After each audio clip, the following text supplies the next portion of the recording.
It's good to be back. Ladies and gentlemen, welcome to the Mobility Talks, the web series by EIT Urban Mobility. You are watching episode 18, and to get off to a flying start to our fourth season of the series, we will be today taking a bird's eye view on urban air mobility. In November last year, the EIT Urban Mobility published a study looking at expectations and success factors for urban air mobility in Europe, which invited experts from the field to share their views and insights on the issue. And today is an opportunity to go deeper, assessing the progress made in the field of urban air mobility and anticipate further developments.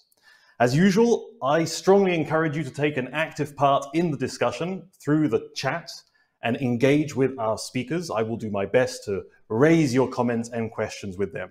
And at the end of this session, we offer a new feature where you will be able to engage directly with other attendees and the speakers indeed in the networking session on the Hopin event platform. We have received more than 100 registrations for this episode, and it's great to see actually the balance between public sector and private sector representatives on a topic that has the potential of being very divisive between the two when it comes to the use of public space and the role of technology in providing a public service for urban mobility. To discuss these issues, it is my pleasure to welcome Denise Sozilo. She is managing partner at Outsight International and one of the co-authors of the study. Denise, welcome. Hi, thanks for having me. Hi from Geneva. And today we will also be getting a city perspective thanks to Camilla Wikström. She is project manager at the City of Stockholm Transport Department. Camilla, welcome. Hello, everyone. And we will also be getting insights on innovation and technology with José Ramón García, project manager at Tecnalia with a focus on air taxi development. José Ramón, welcome to the show. Hello, thanks for the invitation. Brilliant. So before I hand the floor to each of you to give us a bit more of a deeper perspective on where you're coming from, I'd like to go back in time to our previous episode of the Mobility Talks on urban air mobility that took place on the 29th of April 2021. And I want to play for you a short clip and get a quick fire reaction, okay? So let's go for the first video. This technology indeed has some potential, okay? But before jumping into on urban air mobility, we need to question about the why. Broader term of acceptance, the usefulness is very important, like perceived usefulness. That's in every basic technology acceptance model. And that means exactly that the people have to know, what am I gaining out of that? What am I gaining out of that? Why? Denise, this one is for you. I thought you were going to do something a lot more challenging.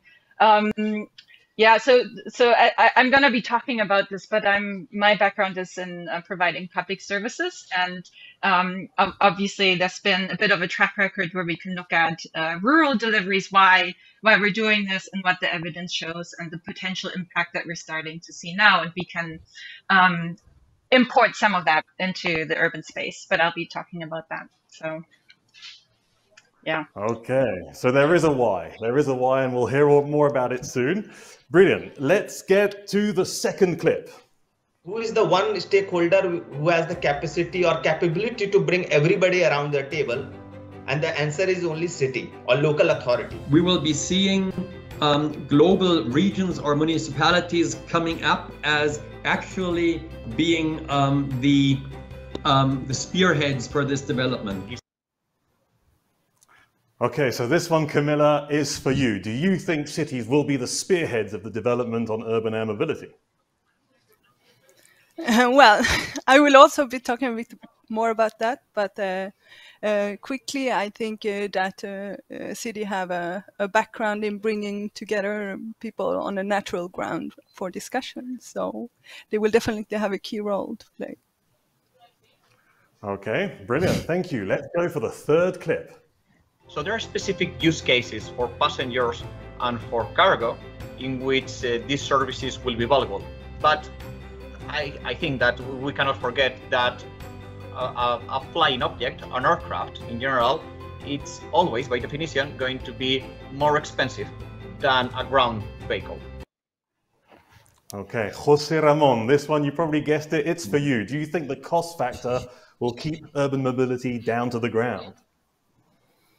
No, I think maybe manufacturing could be higher cost than ground vehicle, but urban air mobility presents much more advantages than ground transport or even present air transport in the cities. So definitely no. Okay, well, there's a lot to pick out already on some of these topics, so we'll be obviously going back into those during our panel session.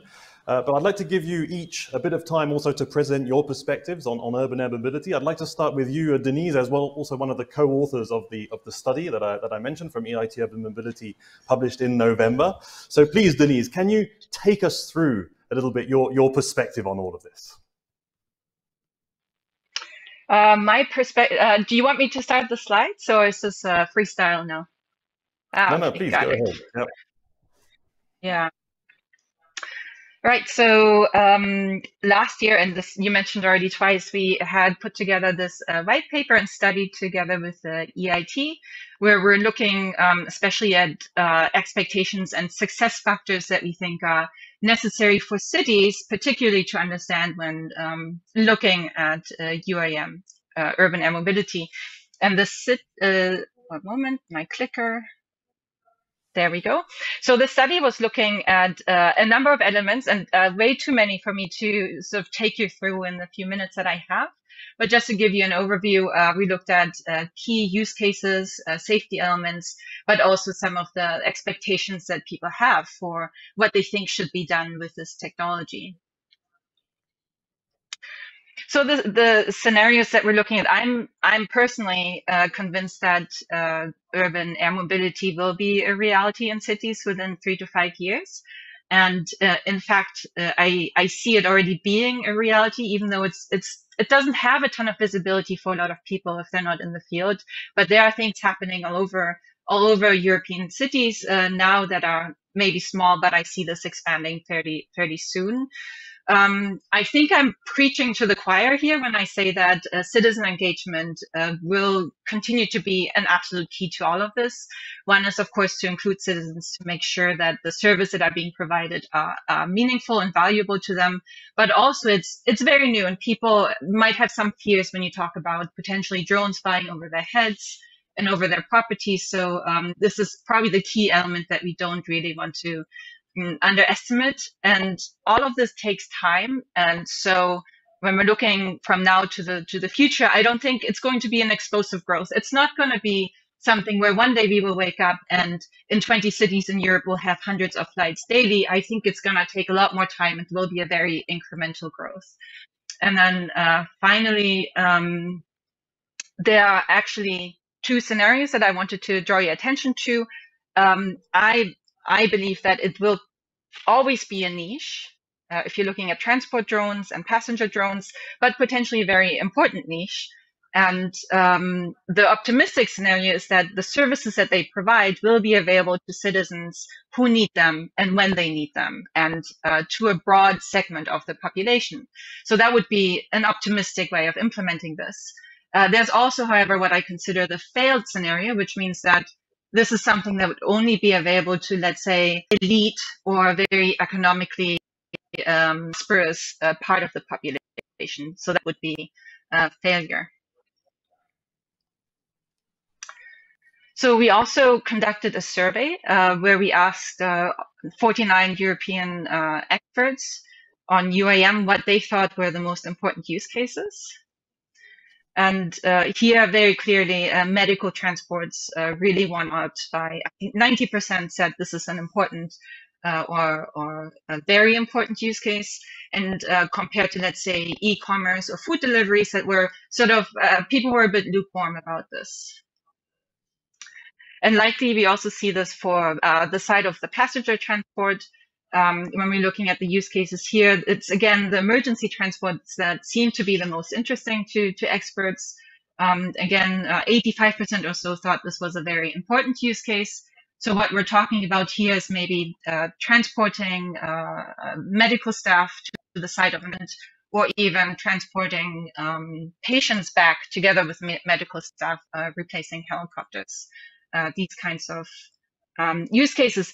Not so interesting, and to me, surprisingly, were panoramic tourist sites. I thought that maybe cities thought this was an important business development, but people thought this was not really that interesting, and neither were sort of private vehicles for individual mobility. But you know, things might change, perceptions change, of course. And then quickly, experts. This is, I think, going to be a very interesting discussion, because experts were actually quite split about who should be having authorities of the airspace over the city. So only 39% thought it should be the Civil Aviation Authority, and 29% thought it should be the city itself. And I think that brings up interesting challenges if we now open this discussion for cities to take on the role. But one thing that authorities did agree on is that, experts agreed on is that it should only be one agency that's regulating air traffic. It shouldn't be several. It's already complex enough. We leave it there. We just have to pick one. So that was the study. I wanted to walk you through some use cases that I'm personally quite passionate about, because I've been working in the space for about 7 years. But the setting that I'm coming from is more development context. So the picture that you see here is sort of the quintessential transportation challenge that we face in a lot of places in the world. Like, transport is really terrible, especially during long periods of the year, during rainy seasons, which means there are large groups of populations that have really poor access to essential services, health services, and we really need better solutions to get products to people, health products, etc. And here in 2014, it's actually Doctors Without Borders, so Médecins Sans Frontières, MSF, were the first organization that actually used cargo drones to deliver medical cargo. So this is already almost 10 years ago.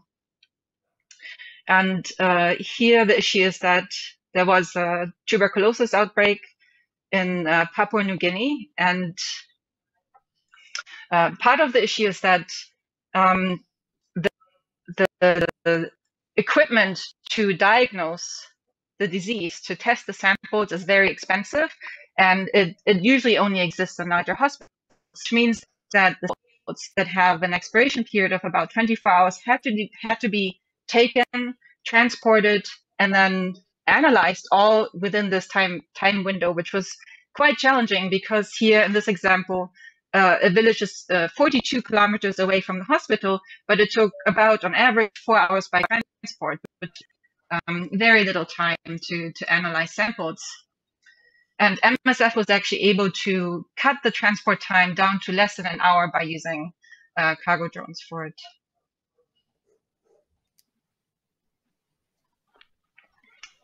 So 1 year in Rwanda, the government actually contracted a company to set up 2 central delivery hubs to service almost every single health facility. So that's it's nearly 300 health facilities in the country, originally to facilitate the transportation of transfusion blood.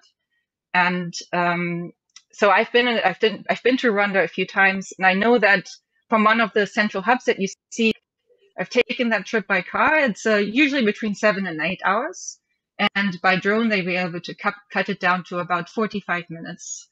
And the really exciting news is that the government actually said that since they've been using the drones, there have been no maternal deaths due to the lack of transfusion blood. And yeah, since then, this service also expanded to other medical products, such as vaccines and cancer treatments, etc.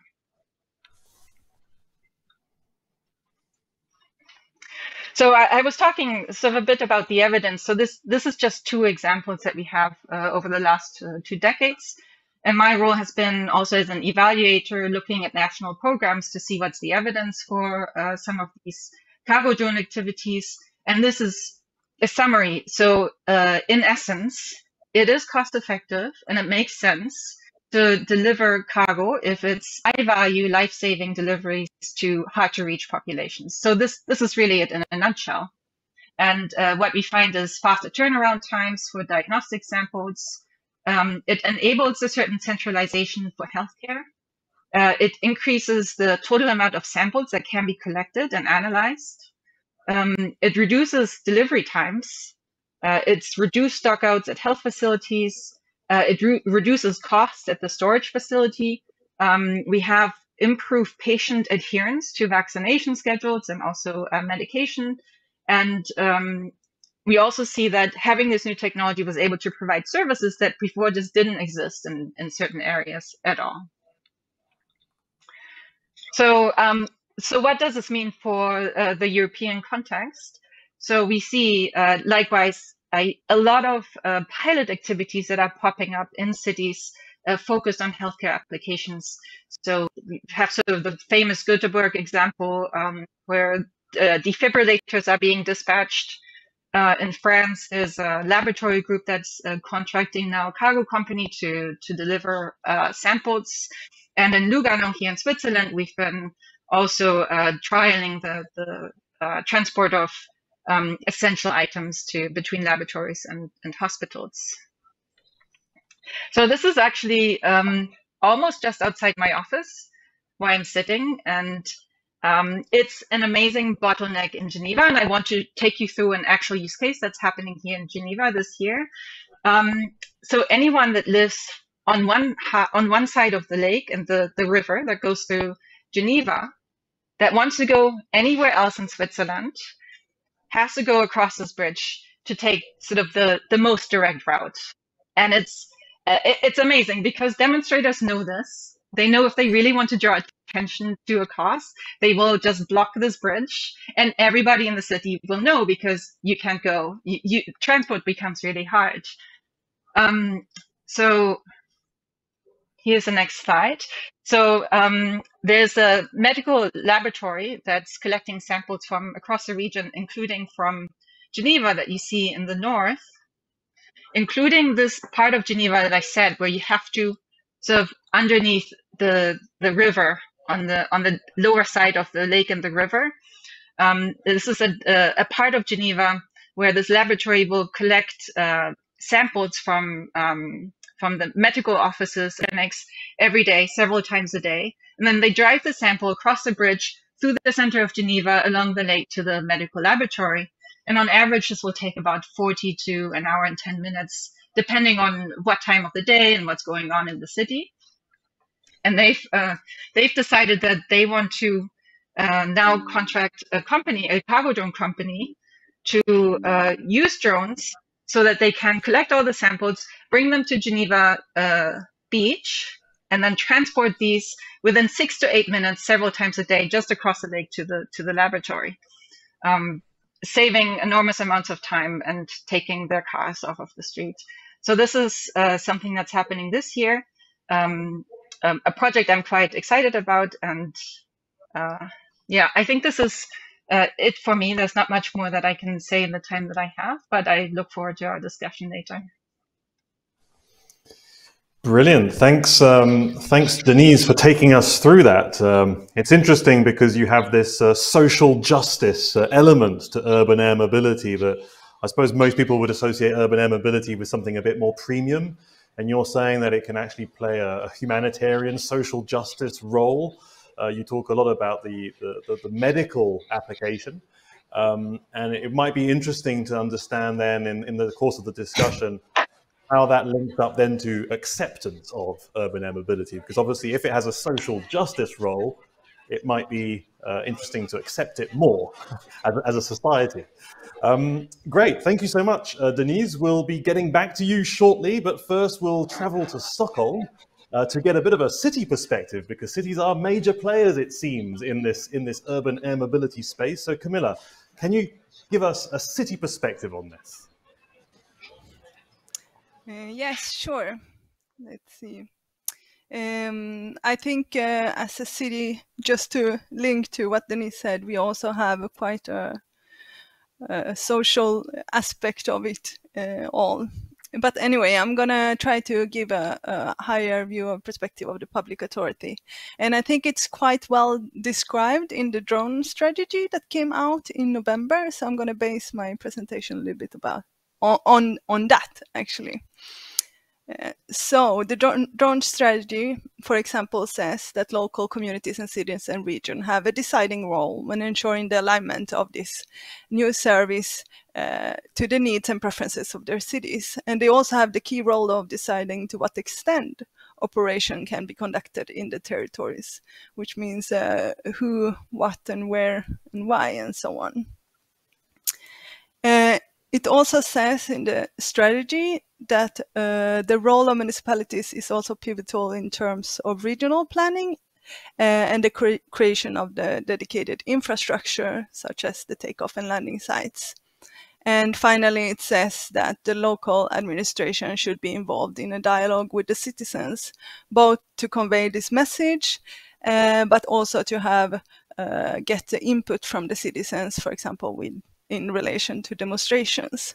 So I think this links quite well to the role that the cities have today in other transport means, for example, the dialogue we are conducting in other areas of development. And also we have the role of planning the city in detail. So just to put it in my own words now, I have usually divided into 4 categories. First, it's the city organization itself. And here it's good to know that for this new topic, it's quite little or no knowledge, I would say, on the topic, at least when I look at some of my colleagues. So this whole knowledge gap has to be hired at least to a basic level where we know what we are talking about. You don't have to know it in detail, but the basic knowledge level in the city has to be higher. Then also the clarification of the role and responsibility, I guess it will depend on the national level, but it has to be clarified to be able to organize, for us to organize ourselves around new responsibilities. And I think you mentioned that in the report that came out also from EIT. Then to one of the important parts of what we work for is the citizens. So of course, as also mentioned in the drone strategy, we need to have a dialogue with the citizens, both to get input, but also to keep the transparency as we want to have with our citizens about the new technology. But also another important aspect is to see how they will be affected. And some key aspect that we have noticed, and many others with us, is like noise, for example, or integrity, was also already mentioned, or safety. So that's one aspect. Then we have the city approach, or the sustainable urban mobility plan, as in some cases it is. Here we have to start to think about what we want our cities to look like. And to be able to do this, we have to hire this basic knowledge level in the city. And we have to start to think about why and what and when, what we want in our city. And I think you can start to think about it. We have already started in Stockholm, even though we are just starting in this field, even with the little knowledge we have. And when we do this, we also have to consider all the other city guidelines, like, for example, that we want to be climate neutral, or the noise guidelines, or the accessibility guidelines. It has to be accessible to all the city, and so on. So it's very important to consider all the other guidelines of the city. Then last but not least is, of course, the transport and city planning. And here, from the city side, this topic is just a small part of the big picture. The city have all the other transport means of buses, metro, walking, biking, and so on. And this will be a small part of the big picture. Nonetheless, it's important to include it. And at least in my opinion, it should be included in the already existing planning processes. So it's easy for the new mode to be integrated into the other existing modes. So I guess that's what I have. Short. Okay, brilliant. Thanks, Camilla. That's also interesting because when we say urban air mobility, you automatically start to think about, governance, citizens, urban planning, different departments within the city. So you're not even really talking about flying at this point. You're just trying to say, okay, how does all this integrate? And that would also then be interesting to understand how you approach a service of this nature, a technology of this nature, when you have all other kinds of constraints and limits around you, and you have to also make sure that you're working to serve the interests of the citizens and not necessarily of technology. But we'll have the chance to discuss this also further, so stay with us, Camilla. Let's then go over to Jose Ramon to give us his perspective then on urban air mobility. Hello, good afternoon, everybody. As part of Tecnalia, I'm going to briefly summarize our experience as technology developer, giving you an overview of our work developing an air taxi aircraft in the last years.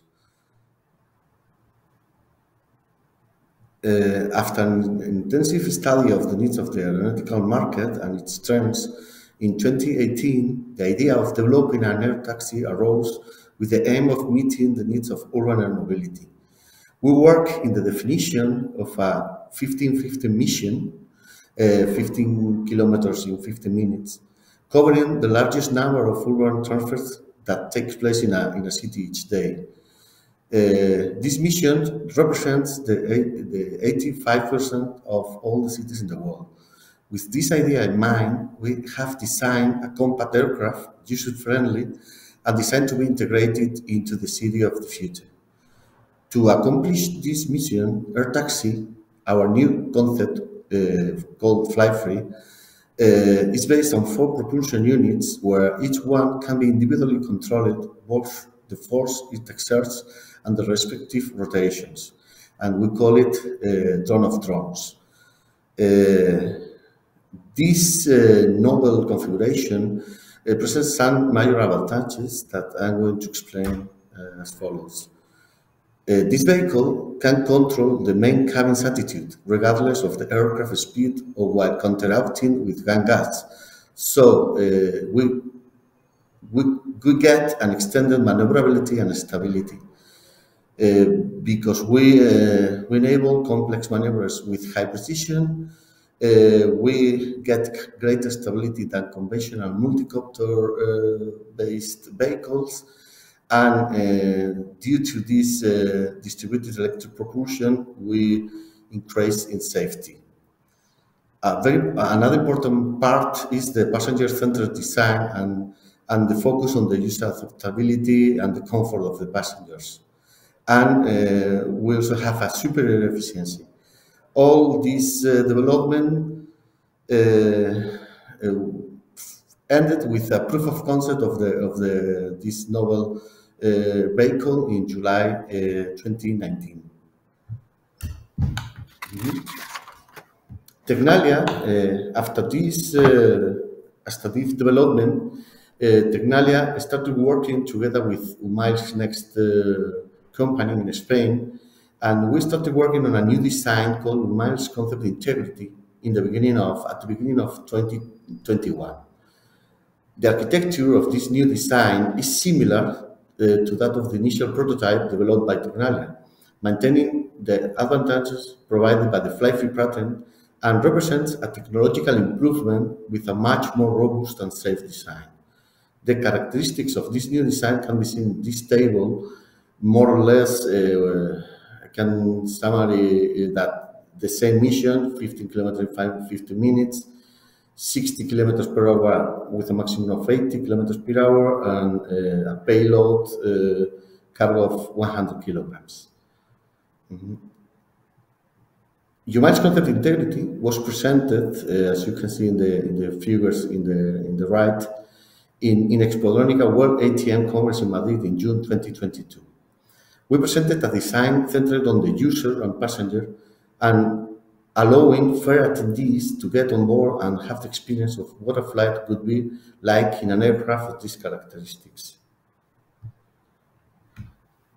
In this other slide, when we finished the development of UMILES concept integrity, several flights were carried out in various European projects, integrating systems from other companies and research centers into the UMILES concept integrity aircraft. And I'm going to show you one video where you can see the different flight tests we performed during last year, 2022. We performed the flights in some European projects that were related with technologies linked to the US space services that had to be tested to manage air traffic for drones and air taxis in the cities. Tests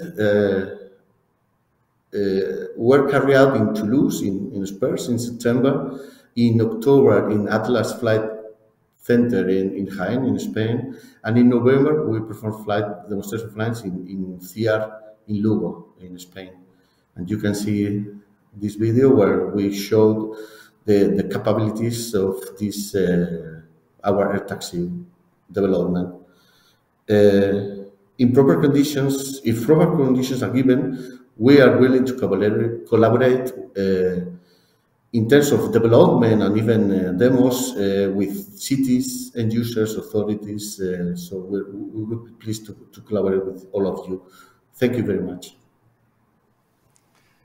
Brilliant. Thanks a lot, José Ramón. So you're working on technology and developments in this field, and we can actually see then some of these flying objects that seem to be for passengers. Can we really imagine having these hovering over cities? That's maybe a first area just to go into, because when we think about urban air mobility, I'm not sure people automatically necessarily think about passengers, because it seems like some of the use cases that we heard, for instance, from Denise, linked to, getting medical equipment from one place to another, and the kind of cargo logistics aspects. That seems maybe a little bit more possible to imagine than a lot of passengers flying around over cities, which makes urban air mobility a bit peculiar when it comes to urban mobility more generally, where a lot of the options that you have on the ground, at least, are largely there for passengers, precisely, and also big numbers of passengers to go from one place to another. So my question is, is urban air mobility driven by passengers, by reflections around passengers, or is it driven by other things? And what kind of impact does that have then on urban planning, actually, and city planning? Denise, could you have a first go at that one? Sure, I can try, and I'm really curious to hear of the others' viewpoints here too. I think we're talking about really the sequencing of when things will happen, and so I think 10 years ago we had rural parcel deliveries, and now this is scaled. There are some countries that have national-wide cargo delivery programs using small cargo drones. Urban spaces are immensely complex. They're very dense, and so you can find space to take off on land for a small drone much easier than, let's say, a really large air taxi. And I think it's a bit easier to accept that, and the technology is a bit more mature because we have a few years of experience elsewhere now. So I think what we will see first is small parcel drones, actually, before we then maybe 2025, and later on there might be, and for me it's also actually honestly hard to imagine, as it is for a lot of people, kind of thinking into the future. But later on, I think the natural sequencing is that we will be looking at passenger drones. But what I also want to say is that So in terms of urban planning, when I gave you this Geneva example, that is the most challenging element right now, because when this route was first explored, there was a construction site near the lake, and that was a natural place to find to take off and land with a drone.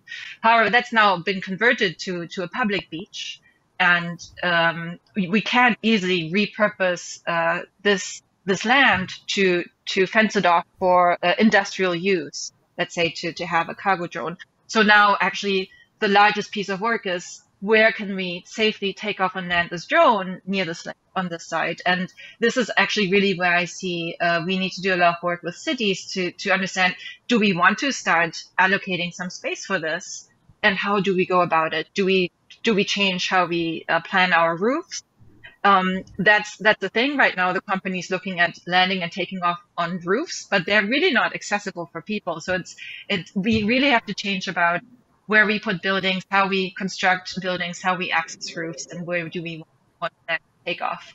And I'm thinking if this project fails to take off, pun intended, it might be because there's just no landing space that can be found on the side of the lake, believe it or not. So that's a real impact on urban planning, because although we're talking about flying, we do also need to imagine space on the ground that accommodates for launching pads and all sorts of other devices that you might need. Jose Ramon, in your conversations then with public authorities, how are you positioning this air taxi model? Is it a very specific kind of use, or does it also have potential, as you see it, to be a viable alternative to some passenger transport modes in cities today?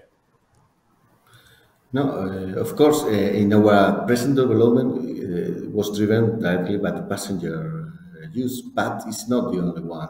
The only use.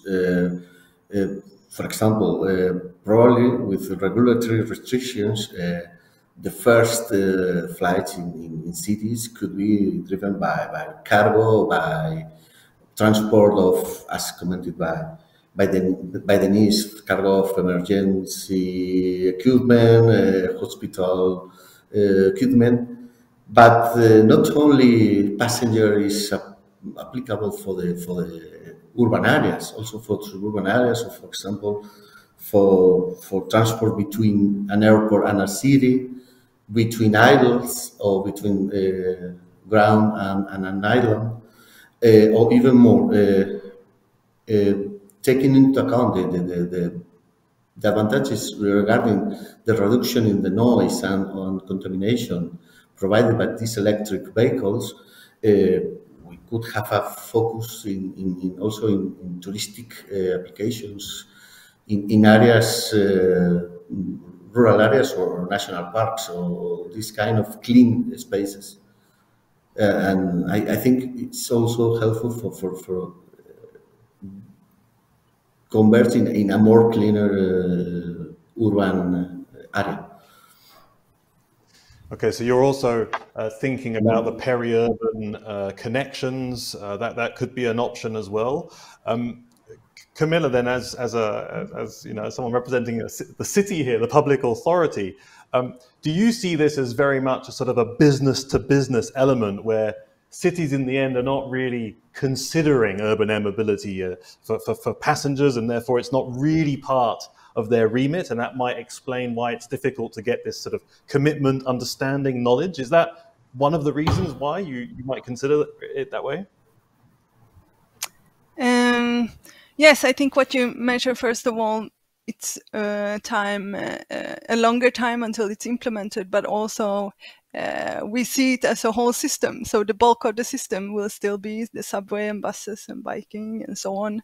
And it will be a niche in some way, maybe exchanging some flights with drones instead, emergency flights, for example, or what Jose mentioned, certain transport, for example, to the islands. I mean, Stockholm have a lot of islands that might be inaccessible when there is no ice and no open water. So certain specific use cases could be used of this transport. But as a whole, we don't see it as a major transport mode in a dense city like Stockholm, I would say. No, but to talk a little bit about the logistics then and the impact on urban planning. I mean, we still have to consider all the other transports in the city, like logistics and so on.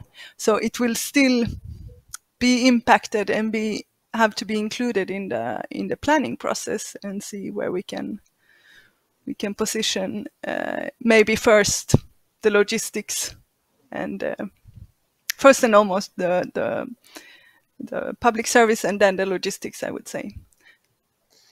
Yeah, because the logistics and deliveries, I mean, effectively are using the transport network available already on the ground, which has been largely thought for passengers. And then you have this business to business, business to consumer element that comes on top of that. What you're saying is that we could potentially maybe imagine that urban air mobility becomes the business to business logistics part of urban mobility. That could be an option. And on the ground, we stick to passengers. But I hear, niche a lot, and sort of very specific use cases. When I hear Denise, that's over time. So as the use cases grow and develop. If I hear Camilla, it's more sort of niche. Jose Ramon, I guess, is probably a little bit more, ambitious on these developments. But it also then begs the question, I mean, who is actually driving the development towards urban air mobility? I mean, is there actually a clear demand for some kind of urban air mobility system that only this can respond to the problem in question? I mean, where is the demand coming from? Is there a market pull for this? Jose Ramon first. Well, in Europe, really, at this moment, the development is not driven by market. It has been driven by a technology push, but with the work we're developing with authorities, we're trying to converge in a common work and trying to let other involved partners knowing all these developments and getting a market pool greater than it was in the last years. So, for example, Tecnalia is working with Miles Next, a private company, and we're being helped by them to progress in this development.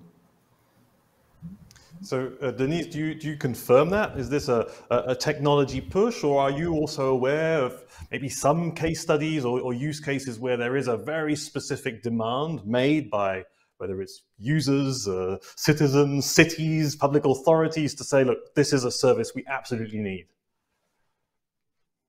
I do agree that it's at the outset, especially very early on, it was mostly a technology push. And then it's sort of, we need to find a problem for the solution that we have found. We have this great technology potentially, now let's figure out where we can put it, which is maybe not the best way to go about problem solving. We would like to sort of look at it the other way. But with innovation, it's actually often the case that the reason that it hasn't really existed before is because people couldn't conceive of it before. And so it takes some time before people actually see that there's a need for something. So I would also like to sort of give that other perspective on it. And now I lost my stream of thought on the second part of your question, but maybe I'll think of it later. It's just to see whether you're aware of any specific use cases or case studies where there has been a specific demand that has maybe driven experimentation or something like this in urban air mobility. Yes. Yes, I think exactly. So I see a lot of laboratories actually, and again in the medical field where people say we're conducting surgery right now. We have this tissue sample. It's a very specific piece of laboratory equipment that you need to analyze this. We don't have it in this facility, but we have it, let's say, in the city or in this laboratory 20 kilometers away. We could just cut open this patient once that would be amazing if we could get a result back for this tissue sample as opposed to scheduling another surgery. So I think but how often does this happen, you know? So we're finding these, and I kind of agree, it's a niche, and we're looking at niche, and can we pool enough use cases to make it viable for the industry? And that's why I do tend to think we cannot only hope for these do-good use cases, because at some point there needs to be some sustainability in the market, and we might just not have enough use cases in healthcare to carry the industry. So if we can find a way to sort of integrate this in a way that noise pollution is being kept to an acceptable level, that we don't have swarms of drones everywhere, but that it's kind of sustainable, I think that's probably an interesting balance to aim for at some point. Okay, and so Camilla, on this on this question of demand, I mean, you've been quite clear that for you it's a niche. There's a few comments that I'd just like to raise with you. One comment in the audience is saying, you know, talking about governance, that if the city has authority, urban air mobility will always be a no-go. Okay, and then there's another comment that basically says, you know, what would be the first step for cities to include urban air mobility in urban mobility services?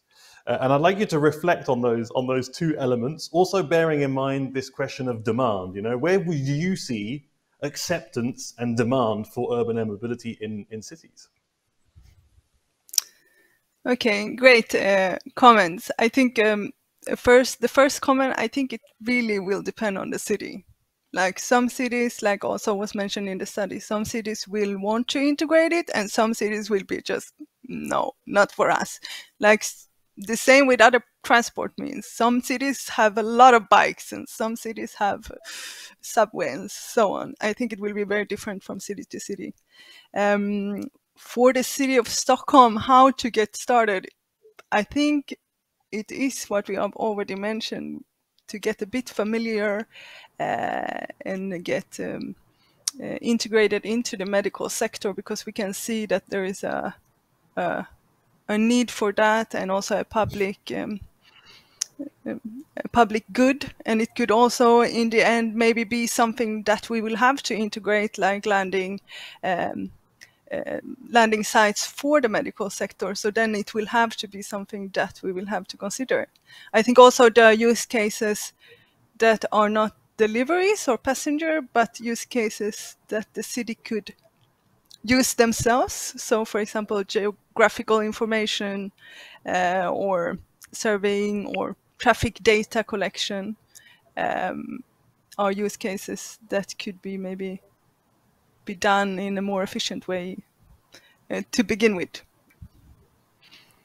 Okay, and there's a comment on this question of delivery, saying that, you know, they don't think there would be much demand for last mile delivery, because, you know, a lot of the drivers are already doing it, you know, with bikes and scooters on the ground, and it's you know, they don't get a lot of money out of it. So it's you know, there's also a cost factor to deliver as well that needs to be taken into account, and this then takes us also to this question of acceptance. So there's the demand for urban air mobility, which may lead to a greater acceptance, but then there's also all the sort of technical aspects and the concerns raised by people around urban air mobility.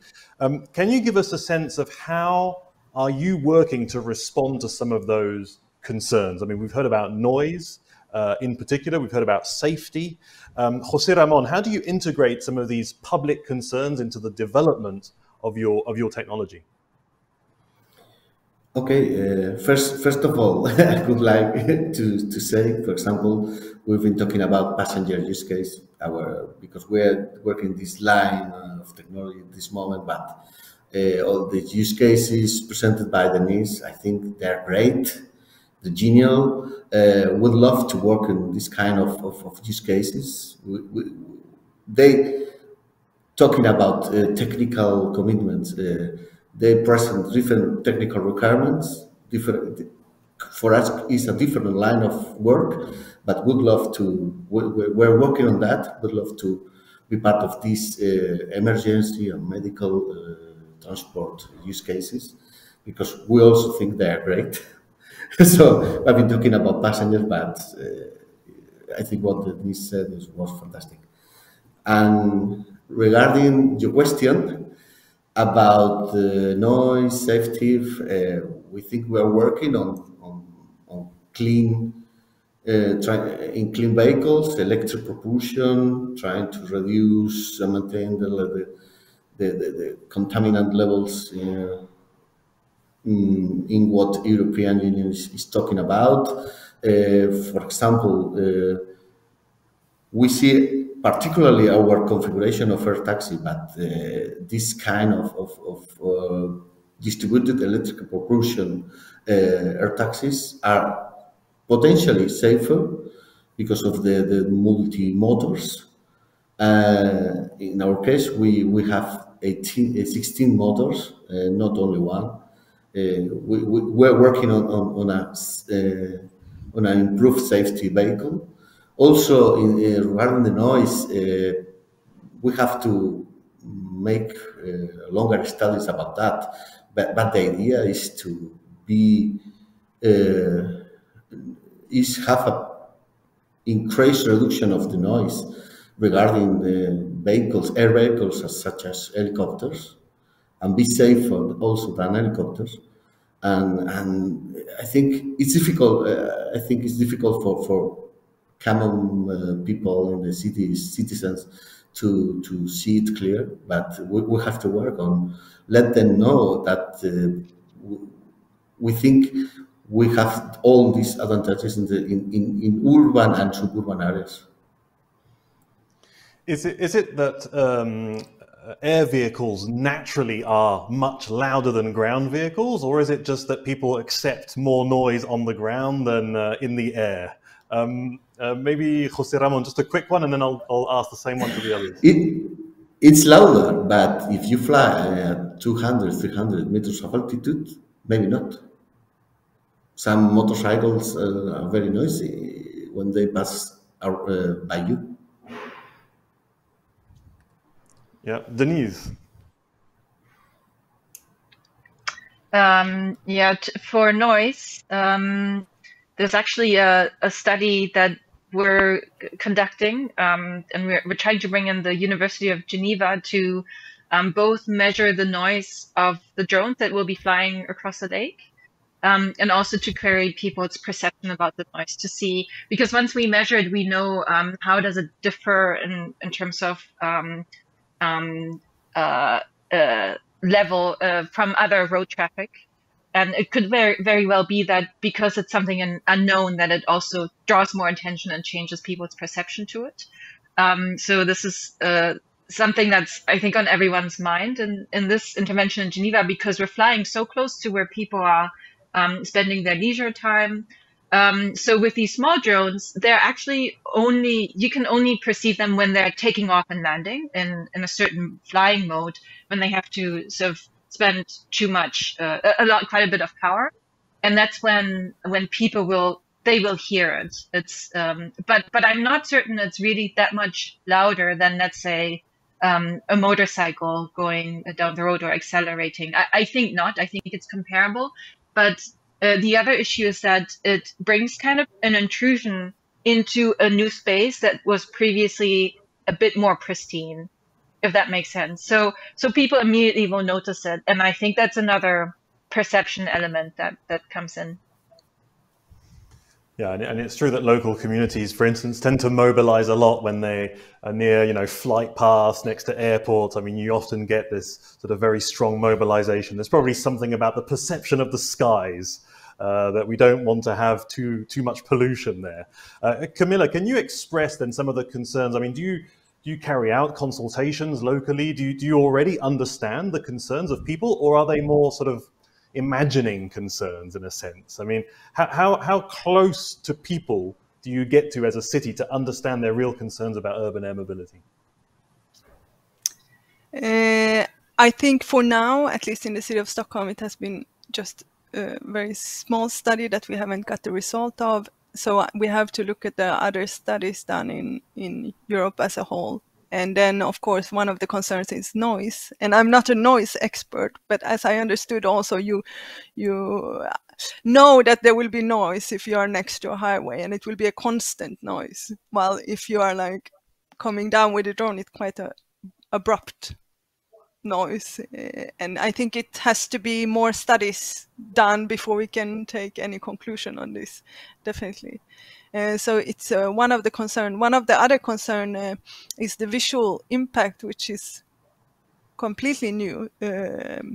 Like if you are going to fly, like for example, in a national park, like you mentioned, on a tourist view, and some other people are down on the ground, how will it impact their leisure time and their nature time, so to say? Then of course the safety. But we are just getting it in there. We're just starting a new project about the city's role in the development of lower airspace and the landing sites, and there we will conduct more studies to see what the citizens think in Stockholm also, locally. Yeah, because I suppose when you would imagine the first flights, you know, I mean, I guess coming back to our demand push or pull question, I don't imagine a lot of people were saying we absolutely need planes, because they weren't even sure what planes were and if it was at all possible to fly. So here you have this kind of development, and at the same time, it seems like there are already many concerns because we do know about airspace. And then the question is, how do you govern urban airspace more specifically? And there are also a few comments on this around, you know, the regulation and how to get this right. What kind of role then would you give to citizens in all of this? Jose Ramon, I mean, you're probably quite far in a way from citizens, but how would you recommend to cities, public authorities, to engage with citizens on this question of urban air mobility? What would be your approach, your recommendation? Okay. Yes, it's something difficult to say for a technology provider, but we are not aware of it. We've not made a design based only in technology systems. We've also made a design centered in the user and the passenger, knowing that for the citizens, maybe for the passengers first, could be difficult to think about going into an air vehicle, even autonomously in the future. We think about a very user-friendly indoor with a vehicle talking to him with the soft colors and lights, and the passenger always knowing what is happening. This is what we show in our fair vehicle. We have a free vehicle with this user experience to be tested by all of the people in the fairs. And regarding citizens, for example, just talking as before, talking about we will help for the reduction in pollution, reduction of noise.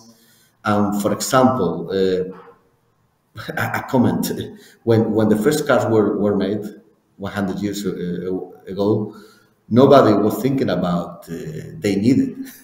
The technology came and the people started to use it.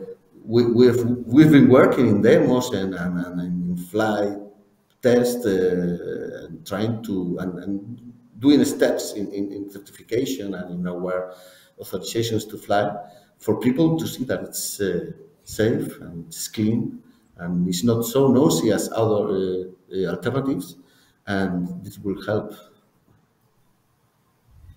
So if I may, what you're saying is that citizen engagement, your approach is let's create an experience inside the vehicle that will make it not only acceptable, but actually a pleasant experience. And that will just get more citizens to follow through on this. That's definitely an interesting approach. If I go then to Denise, what would be your sort of recommendation, you know, to public authorities on citizen engagement? How do you go about doing that with urban air mobility? Whoa, what a a loaded question. So in terms, I was actually also still thinking on regulations, because the EASA usually has a bit of commenting period on regulations for the public, where anyone can comment. But I think they're usually way over the head of someone who's not kind of working in the space somehow. So it's really difficult. But so what's important here is actually the communication to citizens to kind of inform them on what the thinking is around the regulation.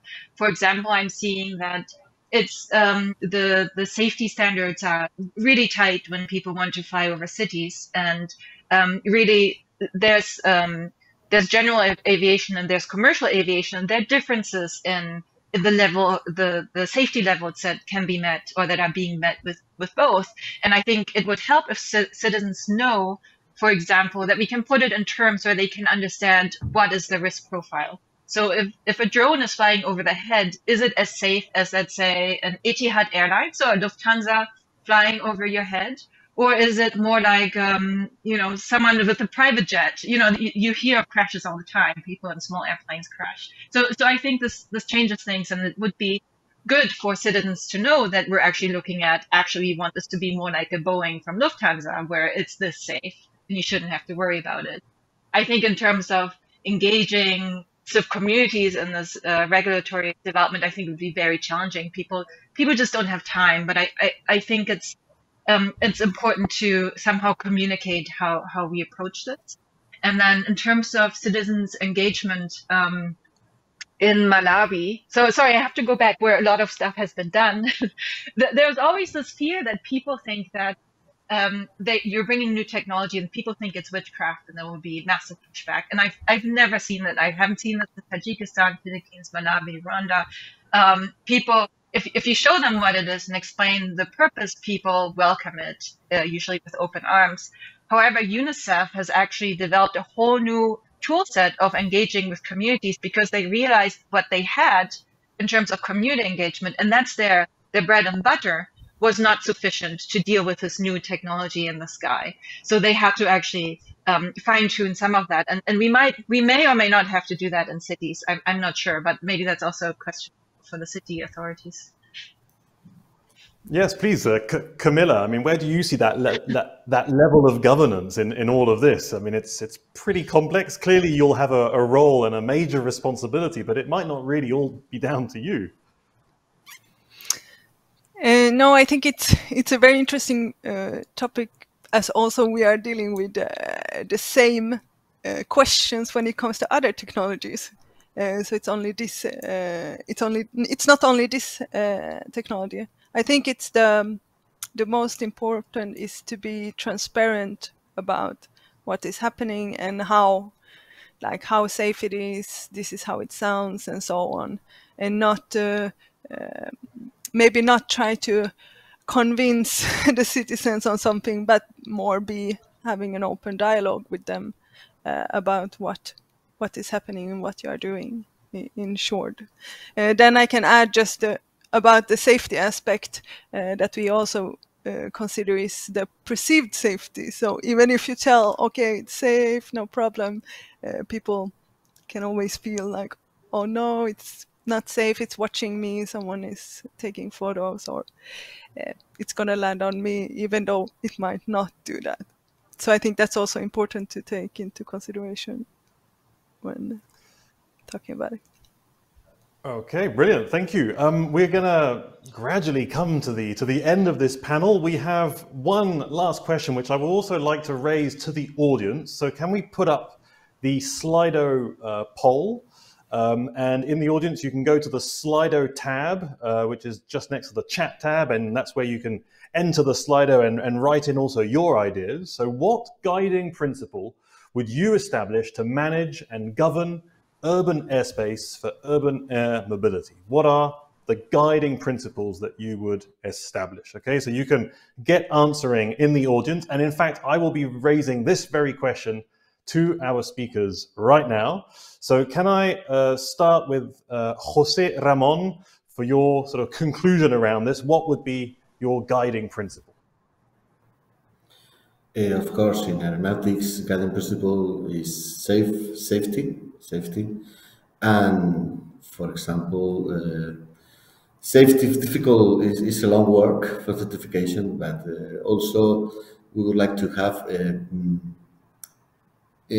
maintaining the safety levels, be able to be capable together with all authorities and regulators to being able to perform more tests, more flight tests, more continuously than is right now possible. Because this will help for a safe vehicle in the future. Okay, so the safety and using this space for experimentation. I mean, not blocking it off for experimentation, for innovation. I mean, it needs to be a space where we can still develop ideas, even if they may not all find an end market. Okay, that's well understood. Thanks a lot, Jose Ramon. Shall we then go to Camilla for her principle? You're allowed a couple if you need them. Okay, yeah, it's hard with one. I think first, think about also yourself. What do you want your city to look like? And if it were to be public airspace, which it's not yet, then it's meant for everyone. Public space is meant for everyone. And also it's, from the city perspective, it's part of a big context of many different transport means. So in the end, we want to just develop a responsible and acceptable increase of urban air mobility in the city. I think I end with that. Perfect. Yeah, words of caution are important. I mean, you're responsible for the public space, so I guess that's normal. Thank you so much, Camilla, for having shared your insights. Over to Denise then. What would be your guiding principles? So for regulations, there's a mandatory line that I have to say. It has to be safety and security first. So no one beats me over the head in a minute once I get off this this session. But then the next thing would be the city's objectives in terms of their development and how they see the city evolving. And I don't see anyone else here, so I hope I'm still on. So it's basically, and usually it's about livability, equitability, access, and sustainability. And these might sort of differ between the different cities slightly, but regulations should really enable that. Okay, brilliant. So you're also bringing it back then to the city as a deciding place. You know, that the cities should be in the driver's seat to decide on future developments in this area. I'd love to respond if I can to that. Yeah, so, and I'm sure Camila also has things to say. Yes, and I think cities are not usually involved in the development of airspace regulations at all. And maybe some people in the audience or someone has the answer, but it's different if you have an airplane flying very high over your city, you barely notice it, compared to, let's say, a passenger drone 100 meters, 200 meters. People will really notice it. And who gets to make the decision if you can use all of that airspace? And so maybe we do need to involve cities more, and we need to bring cities up to speed in a way. And I don't see quite enough initiative there yet to make that happen. Yeah, I think that's an interesting one, because at the end of the day, urban air mobility is a totally new way of considering airspace that has so far been, you know, largely for aircrafts and you know, flights of that nature. So here, cities obviously would have to play a much more important role. Thank you so much, Denise, for having shared your insights. To the three of you, indeed, for having been with us and shared all these interesting ideas and discussion. And you will be able then to connect with the attendees in a second in the networking session on the Hopin platform. So thanks a lot, and we'll see you in a minute in the networking.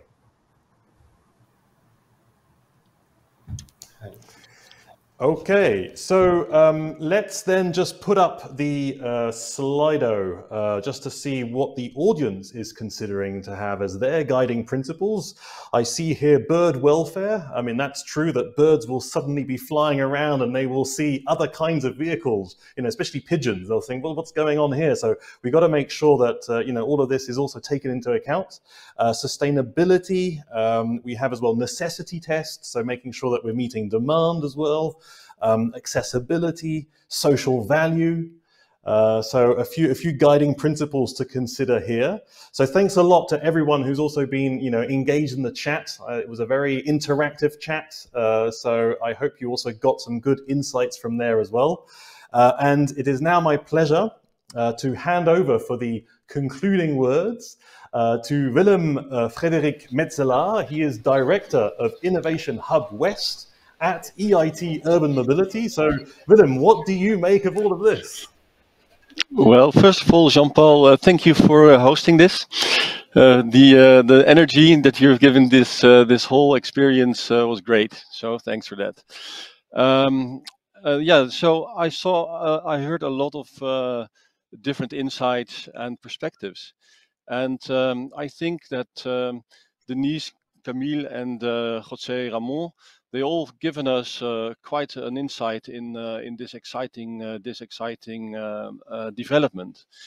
As Denise says, things will slowly progress. She's shown us really good examples of basically Ural experiments, or not only experiments, real life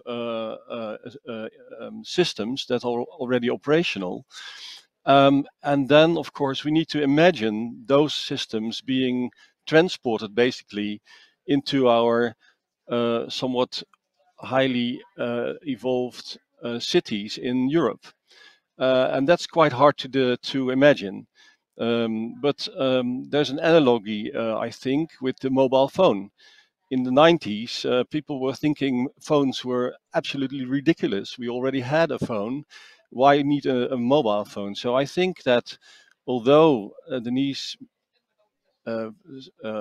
projects that developments will be slow, we could be surprised by the rapid developments when people start imagining things and capturing that imagination into reality and transforming that into real life models where we could use drones and flying machines to do the logistics and the transportation of people.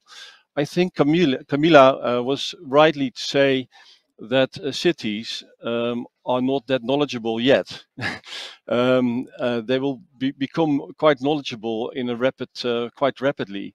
We've seen that with the car, the automobile, and also with the problems that these vehicles had in the 70s, and then a huge change in the perspective. So I think cities are cautious, introducing a new system into the ecosystem of into the mobility mix. But I see cities, they develop, their knowledge development is quite rapid if you look at data, for instance. So I have good hopes that cities will be participating in these developments. There was one thing I think Camilla said about collecting data, and I had just recently had an experience with a drone collecting data in school streets to see if school streets can be made more safe. So you see some small developments there, and I really like the things that I see. And then José Ramon, I think you are showing us a future that is already a reality, and moving people through the cities or from one place to another is maybe a small distance away in 5 years or maybe more. But on the logistics side, I think we see a lot of perspectives, and you are already in that future more than we are sitting here. So my conclusion is that circling back to the mobile phone analogy, we might be surprised of all the possibilities we now not foresee. And I would like to conclude there.